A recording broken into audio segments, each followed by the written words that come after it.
Selamat datang di Ruang Ilmiah, sahabat ilmiah. Kali ini saya akan menjelaskan mengenai analisis regresi sederhana. Ada fasilitas plot yang berguna untuk menguji asumsi-asumsi pada regresi, seperti uji normalitas, linearitas, kesamaan varians. Jadi plot ini juga dapat digunakan untuk mendeteksi ada tidaknya data yang tidak normal. Persamaan regresi dibagi menjadi dua, yaitu regresi sederhana dan regresi berganda. Regresi sederhana sama dengan Y sama dengan A tambah BX. Kemudian regresi berganda Y sama dengan A tambah B1X1 tambah B2X2. Kalau dalam regresi sederhana biasanya satu variabel independen dan satu variabel dependen. Kali ini kita hanya menggunakan rumus ini karena kita membahas persamaan dari regresi sederhananya saja. Nanti pada pertemuan berikut saya akan membahas mengenai persamaan atau melakukan analisis regresi berganda menggunakan SPSS. Persamaan ini disebut dengan variabel dependen atau variabel terikat. A adalah konstanta, BX ini sama dengan variabel bebas atau variabel independen. Pada contoh kasus ini, Y merupakan variabel penjualan, sales, sedangkan X-nya atau variabel independen adalah biaya promosi. Sedangkan A ini atau konstanta ini menyatakan bahwa jika tidak ada biaya promosi, maka penjualan sebesar Y. Dalam melakukan analisis regresi, maka kita sama dengan melakukan uji dari hipotesis. Kenapa hipotesis ini ada? Hipotesis ini berasal dari teori-teori sebelumnya, atau penelitian-penelitian sebelumnya, sehingga menjadilah sebuah hipotesis. Oleh karena itu, teman-teman yang melakukan penelitian dengan menggunakan analisis regresi ini harus diperkuat dengan teori-teori atau penelitian-penelitian sebelumnya. Dari penelitian-penelitian sebelumnya itulah yang akan mendukung hipotesis yang Anda ajukan. Hipotesis adalah jawaban sementara dari pertanyaan penelitian. Oleh karena itu, ramalan yang kita gunakan dalam analisis regresi ini nantinya akan menjawab dari hipotesis yang kita ajukan. Hipotesis ini apakah bersifat satu sisi atau dua sisi? Itu nantinya akan berkaitan dengan pengujian dari analisis regresi. Nah, saya mau menjelaskan sedikit tentang hipotesis. Hipotesis dua sisi dengan satu sisi. Kalau hipotesis satu sisi biasanya berbunyi ada pengaruh positif variabel X terhadap variabel Y. Artinya sudah diketahui bahwa dari hipotesis tersebut variabel X berpengaruh positif terhadap variabel Y atau berpengaruh negatif terhadap variabel Y. Dari mana diketahui hipotesis ini? Ya, hipotesis ini seperti yang saya sudah katakan tadi, diketahui dari teori-teori sebelumnya atau penelitian-penelitian sebelumnya yang mengatakan bahwa variabel promosi berpengaruh positif terhadap variabel penjualan. Ketika semakin besar biaya promosi, maka semakin meningkat juga pendapatan dari penjualan. Sedangkan hipotesis yang berbunyi two tail atau dua sisi, misalnya terdapat pengaruh variabel X terhadap variabel Y. Artinya bahwa kedua variabel ini tidak diketahui apakah berpengaruh positif atau berpengaruh negatif. Sehingga kita perlu melakukan pengujian yang bersifat two tail atau dua sisi. Nah, dua sisi dalam pengujian nanti kita membandingkan antara T hitung dengan T tabel. Nanti saya akan menjelaskan dalam penjelasan materi ini ya. Nah, contoh kasus, PT Cemerlang dalam beberapa bulan gencar mempromosikan sejumlah peralatan elektronik dengan membuat outlet-outlet di berbagai daerah. Berikut ini data mengenai penjualan dan biaya promosi yang dikeluarkan di 15 daerah di Indonesia. Nah, jadi ada 15 daerah dengan variabel Y-nya yaitu sales atau penjualan, dan promosi variabel X-nya atau biaya promosi. Dari data ini nantinya kita akan memasukkan ke dalam SPSS. Oke, sekarang kita sudah masuk pada aplikasi SPSS. Yang pertama, seperti biasanya kita masuk pada variable view, kemudian kita memasukkan nama dari variabel. Di sini ada variabel daerah. Tipe datanya saya bikin string ya, karena ini hanya bersifat nama. Kemudian pengukurannya nominal. Kemudian yang kedua ada variabel penjualan atau sales. Numeric pakai scale. Kemudian biaya promosi. Kita beri label saja di sini biaya promosi ya. Ini penjualan. Pendapatan penjualan. Nah, pada promosi juga kita pakai scale. Karena nantinya kedua variabel ini yang kita lakukan analisis. Kemudian kita masuk ke data view. Dari data view ini kita salin data dari Excel. Bisa masuk melalui import data dari SPSS atau bisa langsung copy paste dari Excel ke SPSS. Oke. Nah, selanjutnya kita masuk pada analisis regresinya. Yang pertama masuk di analisis, kemudian regresi, masuk ke linear untuk melakukan uji regresi sederhana. Nah, di sini kita melihat dari kotak dialog ini ada dependent dan independent.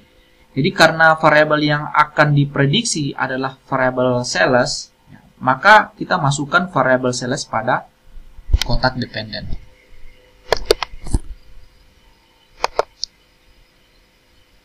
Kemudian biaya promosi kita masukkan ke independent. Kemudian pada case labels atau keterangan pada kasus. Karena kasus ini didasarkan pada daerah-daerah, maka kita masukkan variabel daerah di kotak pada case label ini.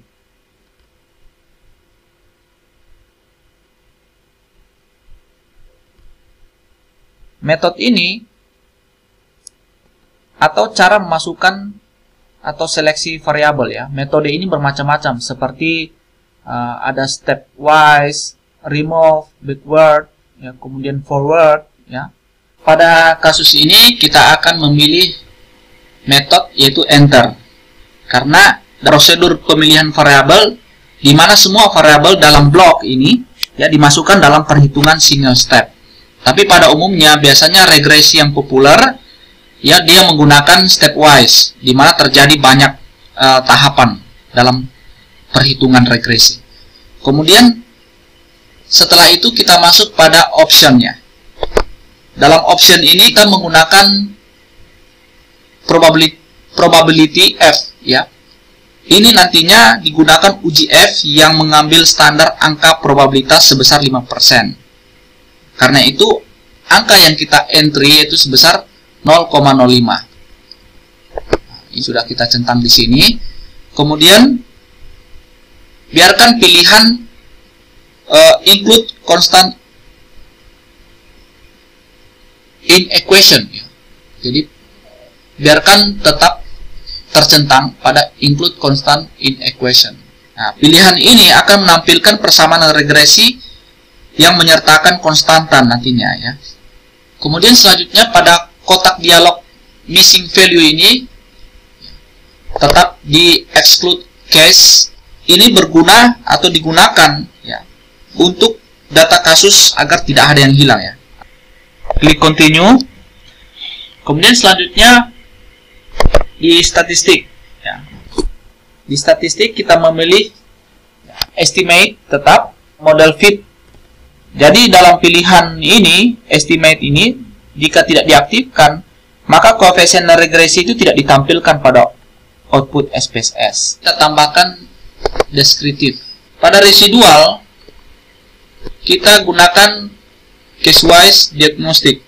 Nah, kalau kita menggunakan ini ya, menggunakan ini kemudian kita milih outliers outside-nya ini, kemudian standar deviasinya 1, maka akan ditampilkan hasil regresi pada daerah yang melebihi 1 standar deviasi. Oleh karena itu, kita harus memilih all case. Ya.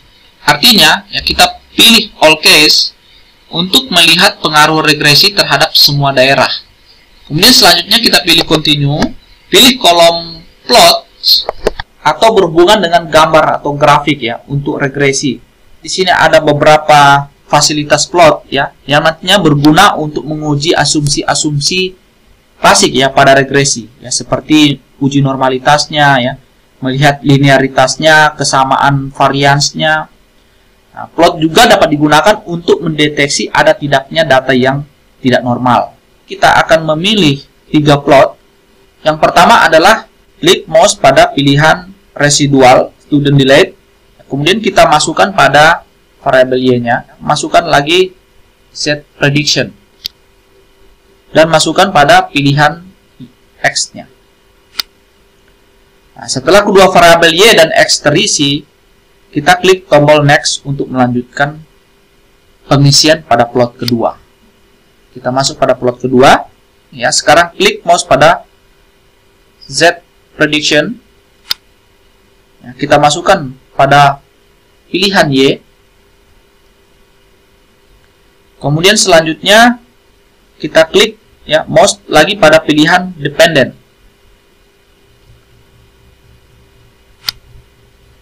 Kita masukkan ke dalam pilihan X. Kemudian kita pilih next. Oke, sekarang sudah ada 2 plot. Ya, jadi 2 plot tersebut ya, yang saya sudah masukkan tadi ya, dari plot pertama dan plot kedua, ini untuk menguji linearitas dan kesamaan varians atau yang disebut homoskedasitas ya. Kemudian untuk plot ketiga pada pilihan standar ini ya, standar residual plot, maka kita harus memilih normal probability plot ya, bisa juga histogram. Bisa juga keduanya ya dengan histogram. Tetapi kali ini saya hanya menggunakan normal probability plot yang nantinya hasilnya saya akan jelaskan kemudian. Kemudian klik continue.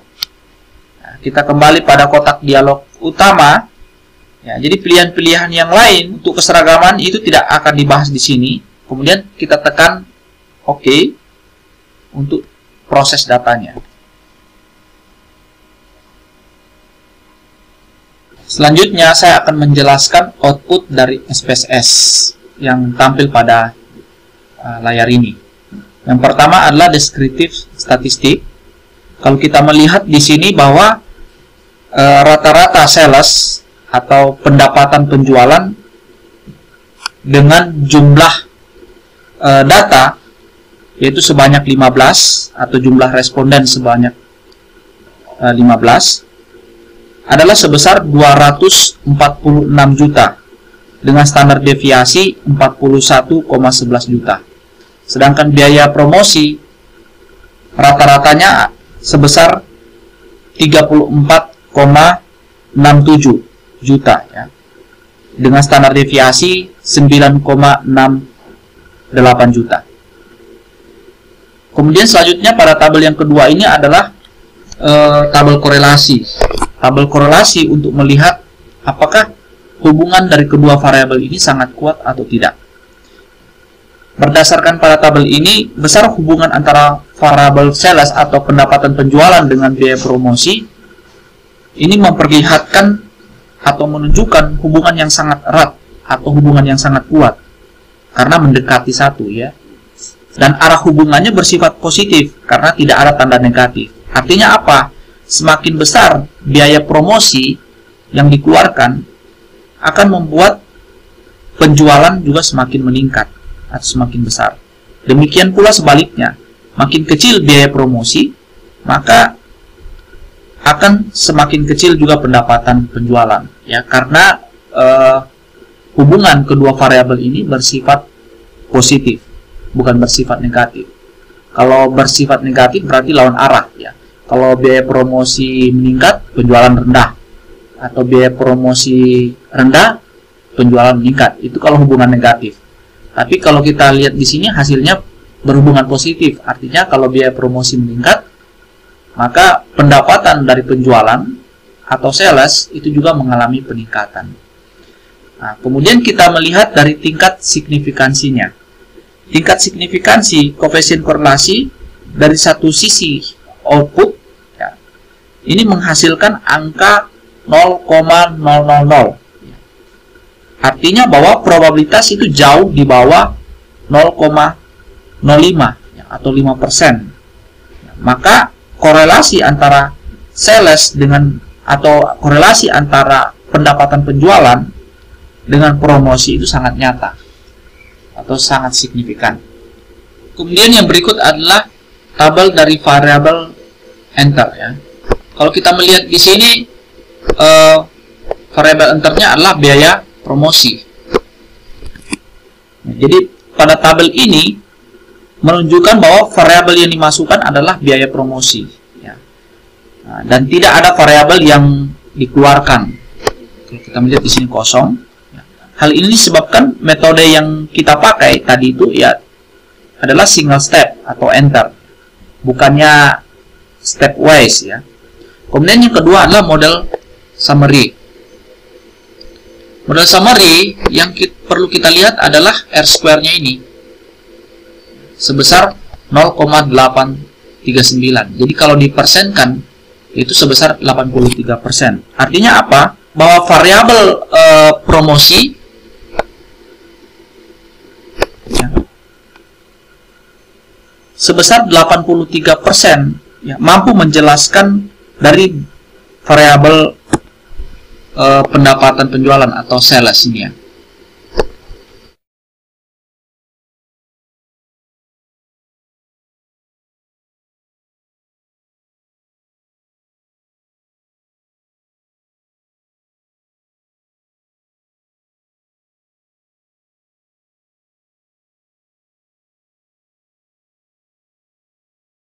%16,1% yang tidak dijelaskan pada analisis ini, pada perhitungan ini.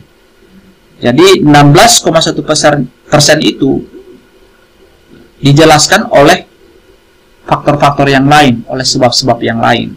Dalam S-square menunjukkan bahwa hubungan yang kuat antara kedua variabel.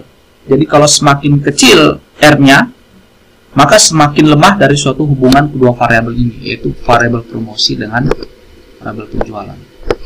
Nah, kalau kita melihat di sini memiliki hubungan yang sangat kuat, ya, 83%. Berikutnya kita melihat standar errornya. Standar error ini kita bandingkan dengan standar deviasi. Standar deviasinya berapa? Standar deviasinya adalah sebesar 41 juta. Hal ini lebih besar dibandingkan dengan standar errornya. Standar errornya sebesar 17 juta. Nah, 41 standar deviasi tadi, ya, lebih besar dibandingkan dengan standar error sebesar 17. Artinya model regresi ini, ya, biaya promosi ini sangat bagus untuk memprediksi variabel dari pendapatan penjualan. Selanjutnya kita melihat dari uji ANOVA, ya, atau uji F. Sebenarnya uji F ini pada regresi sederhana, ya, berfungsi untuk melihat apakah model regresi ini bisa dipakai untuk memprediksi penjualan atau pendapatan penjualan atau tidak. Ya. Nah, kalau kita melihat di sini bahwa F hitungnya sebesar 67,68, sedangkan tingkat signifikansinya itu sebesar 0,00, artinya lebih kecil dibandingkan dengan 0,05.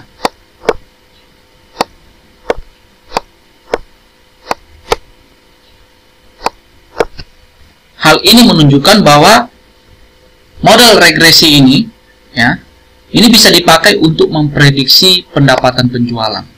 Untuk selanjutnya, kita akan melihat tabel dari koefisien. Tabel dari koefisien ini kita melihat UJT-nya. Nah, untuk UJT ada dua. Ya, kita bisa melihat perbandingan antara T hitung dan T tabel dengan tingkat signifikansinya. Untuk yang pertama, yaitu perbandingan antara T hitung dengan T tabel. T hitungnya ini sudah kita bisa lihat di sini, yaitu sebesar 8,226. Sedangkan T tabelnya ini yang akan kita cari. Kalau misalnya T hitung itu lebih kecil daripada T tabel, maka H0 diterima. Jika T hitung lebih besar daripada T tabel, maka H0 ditolak. Oleh karena itu, mari kita mencari T hitungnya, T tabelnya berapa, ya. T tabel, ya, kita yang pertama derajat kebebasannya. Mencari derajat kebebasannya itu jumlah data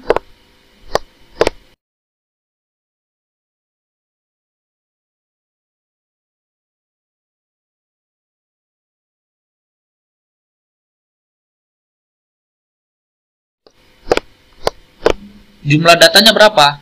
Jumlah data ini sampel yang kita gunakan, ya, yaitu sebesar 15.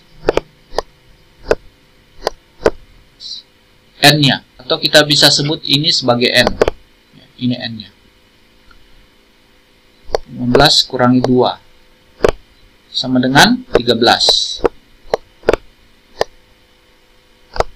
Jadi derajat kebebasannya atau DF-nya itu sebesar 13. Untuk selanjutnya, kita akan melihat pada tabel. F-nya berarti ini, ya, DF-nya 13, sedangkan probabilitasnya itu sebesar 5%.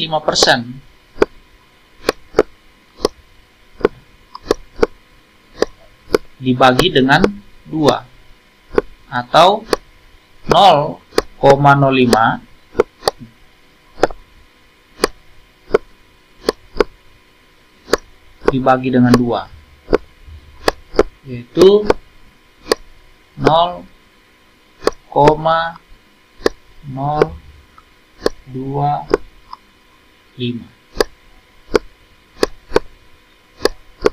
Kenapa dibagi 2? Karena kita pakai uji dua sisi. Uji dua sisi.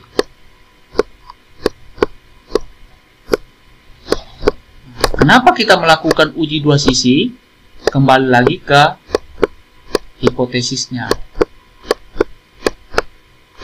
Hipotesisnya kita ini apakah dua sisi atau satu sisi? Kalau hipotesisnya dua sisi, berarti kita harus melakukan pengujian dua sisi atau two tail, bukan one tail, ya. Nah, dari mana dua sisi tadi itu? Ya, seperti yang saya sudah sampaikan bahwa kalau dua sisi, ya, tergantung bunyi hipotesisnya seperti apa. Nah, dari hipotesis itu kita melakukan pengujian berdasarkan hipotesis yang kita ajukan. Misalnya terdapat pengaruh antara variabel X dan variabel Y.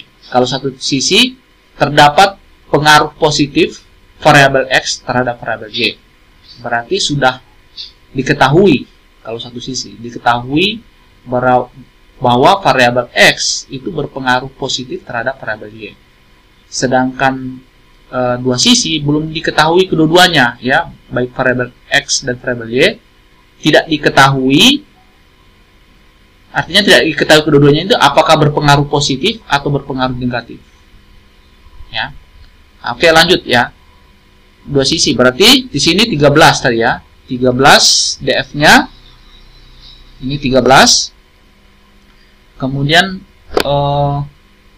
probabilitasnya sebesar 0,025 di sini, ya. 0,025 berarti nilai T tabel yang kita dapatkan yaitu sebesar 2,16037. Kalau kita bandingkan dengan T hitungnya, maka kita kembali lagi ke outputnya. T hitungnya sebesar 8,226.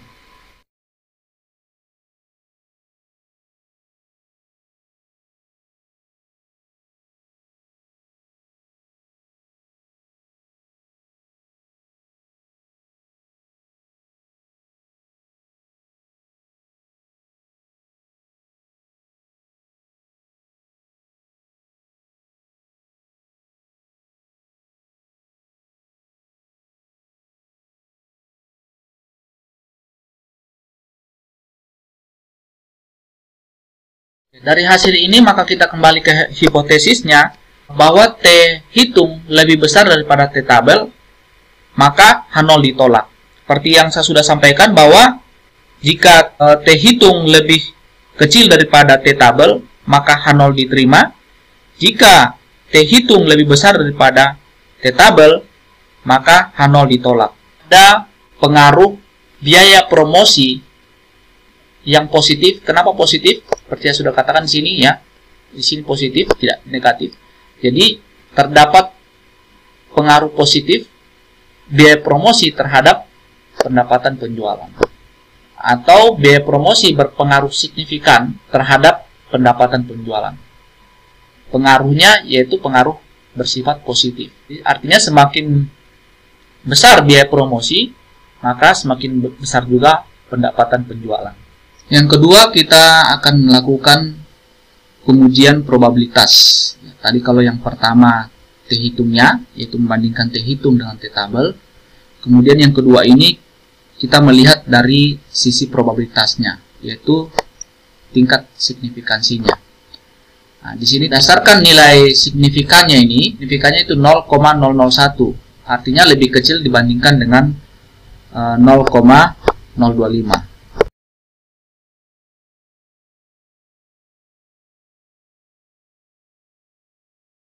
Artinya H0-nya ditolak, atau koefisien regresinya signifikan, atau promosi benar-benar berpengaruh signifikan terhadap pendapatan penjualan. Yang berikut adalah case-wise diagnostik. Ini memperlihatkan hasil prediksi dari persamaan regresi. Ya. Sebagai contoh dari persamaan regresi, Y sama dengan 111,523 ya, yang ini.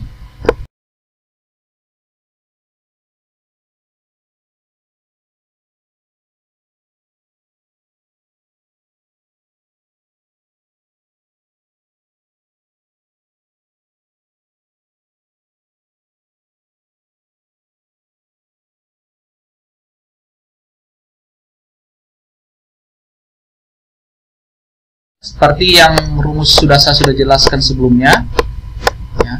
Kalau ini, ya, ini 111,523, yang ini adalah konstantanya, yaitu A. Kita masukkan dalam rumus ya. Kemudian ini B, BX atau beta, yang ini.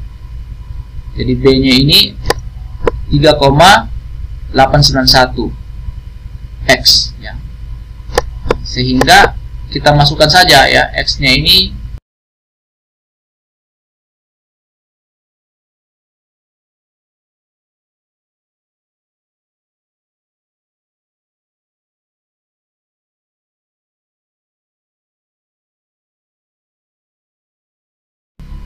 dikali dengan X-nya. X-nya berapa biaya promosinya?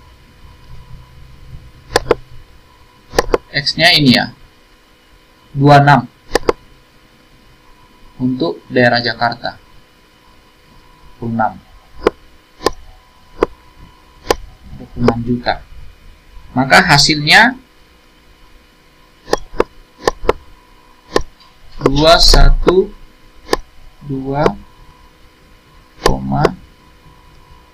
689. 689 atau 212 juta ya, 689. Nah, jadi hasil ini ya, sama dengan prediksi atau nilai prediksi value untuk daerah Jakarta, yaitu sebesar 212 6,68. Yang berikut adalah kolom residualnya ini. Jadi kolom residual ini selisih antara pendapatan penjualan yang sesungguhnya dengan pendapatan penjualan dari hasil prediksi. Pendapatan penjualan sesungguhnya yaitu sebesar 205.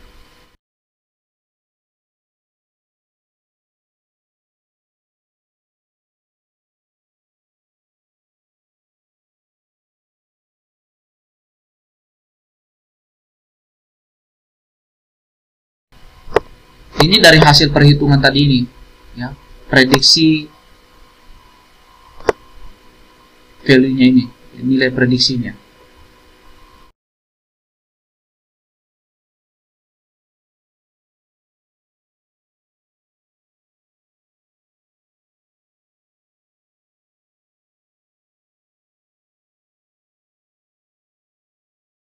Nah, sehingga hasil residualnya yaitu sebesar 7,6. Perhitungan ini ya sama dengan perhitungan dalam tabel ini, hasil dari tabel ini. Ini menunjukkan bahwa nilai dari residual ini adalah selisih antara pendapatan penjualan yang sesungguhnya dengan pendapatan penjualan dari hasil prediksi.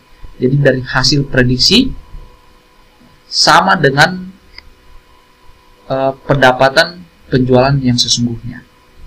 Artinya bahwa model regresi yang kita gunakan ini sangat kuat. Jadi, kemudian yang kedua, kolom standar residual.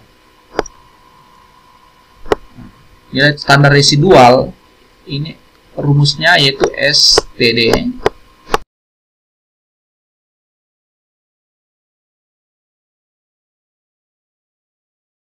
nilai residualnya dari mana? Ya, nilai residualnya ini dari hasil ini.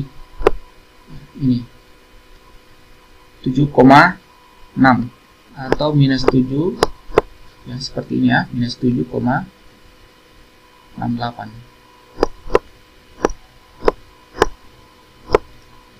dibagi dengan standar error of estimate ya, ini dari hasil dari summary-nya ini bagi dengan 17,13 tadi. Sama dengan hasil ini ya, nilai ini sama dengan standar residual yang kita analisis dari SPSS. Jadi semakin kecil residual atau standar residual ya, maka akan semakin baik bagi persamaan regresi dalam memprediksi data tersebut. Nah, demikian untuk data yang lainnya kita bisa memprediksi untuk Tangerang, ya, Bekasi. Dari hasil analisis regresi, maka kita akan beralih pada bagian output berupa chart untuk menganalisis apakah syarat persamaan regresi ini dipenuhi atau tidak. Nah, berikut ini uji dari model regresi menggunakan output chart yang relevan. Jadi ada 3. Yang pertama yang persyaratan normalitas. Jadi gambar dari normal probability plot. Kemudian ada juga persyaratan dari kelayakan model regresi untuk melihat apakah model regresi ini layak atau tidak. Kemudian yang ketiga, kita melihat persyaratan model fit tiap data. Hal ini menggambarkan penampakan hubungan antara variabel pendapatan penjualan atau sales dengan nilai prediksinya, yaitu biaya promosi. Jika residual ya, berasal dari distribusi normal, maka nilai-nilai dari sebaran data ini. Di sini ada nama-nama, keseluruhannya itu adalah nama-nama daerah. Ini akan terletak di sekitar garis lurus ini. Jadi nama-nama daerah atau data-data ini, data dari daerah ini tersebar di sekitaran garis lurus dari data ini. Hal ini menunjukkan bahwa sebaran data ini sebar di sekeliling garis lurus. Artinya tidak terpencar dari garis lurus ini. Maka bisa dikatakan bahwa persyaratan normalitas itu bisa dipenuhi. Kemudian gambar yang kedua, hal ini menunjukkan bahwa jika model regresi ini layak untuk dipakai untuk prediksi atau fit. Jadi dari chart ini terlihat bahwa sebaran data ini ada di sekitar titik 0. Ada di sekitar titik 0 ini. Nah, kalau kita melihat ini hanya Pekalongan saja yang jauh dari garis atau titik 0. Atau tidak membentuk suatu pola atau tren garis tertentu. Hanya terlihat sebaran data ada di sekitar titik 0 ini. Nah, hal ini menunjukkan bahwa persyaratan kelayakan model regresi atau model fit itu terpenuhi. Nah, terlihat bahwa sebaran data ini membentuk suatu arah seperti disyaratkan dengan perkecualian data Pekalongan. Karena hal ini bisa dikatakan bahwa model regresi ini sudah layak untuk digunakan. Dengan demikian pembahasan hasil dari analisis regresi sederhana. Kalau ada pertanyaan silakan komentar di bawah ini. Atau misalnya request untuk analisis yang lainnya silakan di request. Tapi jangan lupa di subscribe, like, dan bunyikan loncengnya agar teman-teman bisa mengikuti materi-materi yang lainnya, analisis-analisis yang lainnya. Sekian dan terima kasih.